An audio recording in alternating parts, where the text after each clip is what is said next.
Chers amis téléspectateurs, jeunes adultes et parents, je suis heureux de vous retrouver à nouveau en toute confiance, puisque c'est le nom de notre rendez-vous. Vos questions, commentaires via les réseaux sociaux sont pour nous autant d'encouragement. Gandhi avait l'habitude de dire que l'exemple n'est pas le meilleur moyen de convaincre, c'est le seul. Et c'est pour cela que j'aime à introduire nos rendez-vous par un exemple. Le vécu d'un Béninois, d'une Béninoise ou d'une Africaine ou d'un Africain, mais un vécu réel et qui pourrait nous servir de référence pour inspirer nos discussions. Aujourd'hui, je veux m'inspirer de l'exemple d'une jeune Béninoise dont l'ambition était de soigner plus de monde qu'elle aurait pu le faire en tant que simple médecin. Comment est née une telle raison d'être? Quel a été le déclic? C'est ce que je voudrais que nous voyions ensemble. Le déclic est né lors d'un drame, un soir de garde, alors qu'en tant qu'étudiante en médecine et interne, elle était donc de garde à l'hôpital de Parakou. Un célèbre magazine africain raconte sa mésaventure. Une jeune femme, je cite, une jeune femme est arrivée aux urgences après avoir été transférée d'un hôpital de banlieue par manque de place. Elle venait d'accoucher de jumeaux et faisait une hémorragie. Cette mère de 27 ans était entre la vie et la mort et il lui fallait une transfusion de toute urgence. Mais nous n'avions aucun moyen de connaître son groupe sanguin. Fin de citation. La patiente avait certainement fait un test sanguin puisqu'elle étant en grossesse, elle était suivie, donc elle avait certainement fait un test sanguin. Mais voilà, l'information de son groupe sanguin qui est nécessaire pour faire une transfusion sanguine n'était pas disponible. Et les 10 minutes qu'il a fallu pour retrouver cette information ont malheureusement été 10 minutes fatales. Et notre jeune médecin a perdu sa patiente. Et je la cite encore, j'étais choqué. J'ai réalisé que ça pouvait arriver à n'importe qui.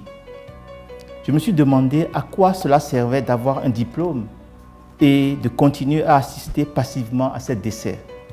Je voulais agir à la base, proposer un système qui soit utile à des millions de patients à travers le monde. Voilà l'élément qui a été le déclic pour elle. De cette mésaventure, notre jeune médecin interne est sorti donc révolté. Elle décide alors de se lancer seule dans une aventure. C'est de trouver une solution permettant la disponibilité à tout moment d'informations personnelles de santé et qui permettent à tout un chacun de pouvoir y avoir accès, bien sûr sécuriser la personne ou son médecin et de pouvoir ainsi être soigné.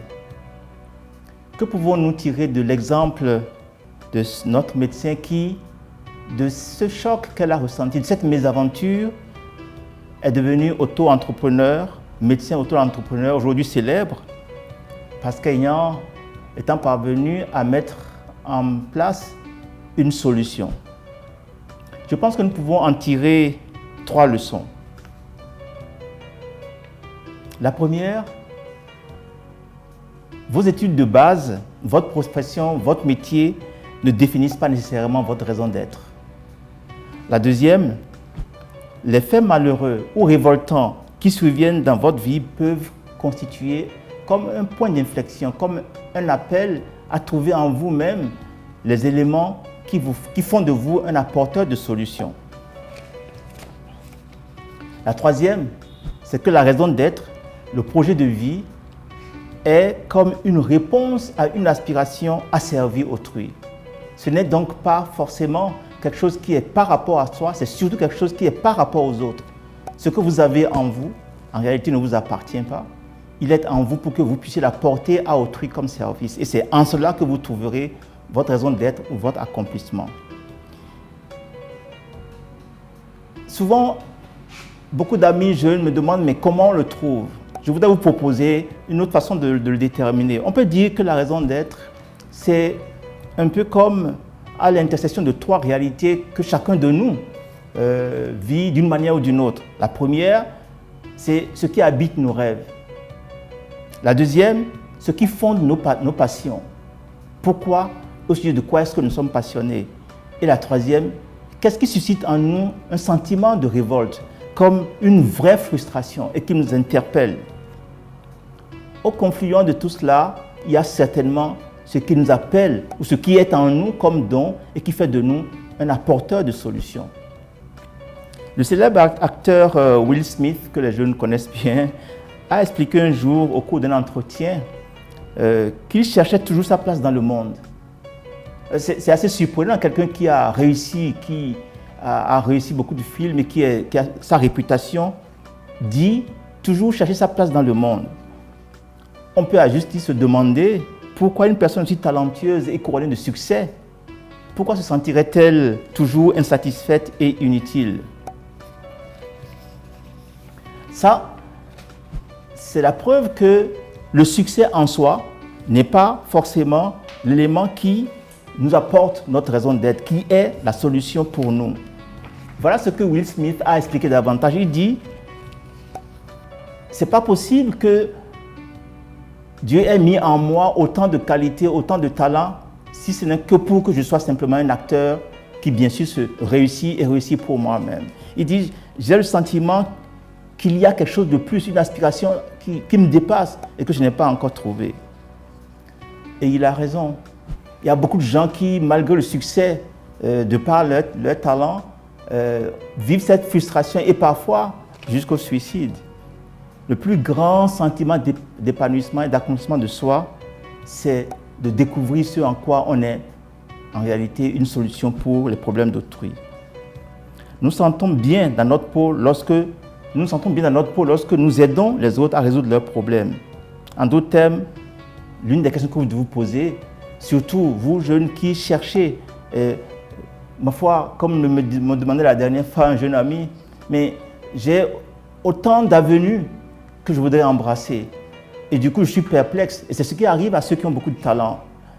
Et c'est là qu'il faut rechercher ce don, cet élément qui en fait est intangible parce qu'il n'est pas quelque chose que vous pouvez donner si ce n'est simplement en utilisant vos talents pour pouvoir le transférer à d'autres.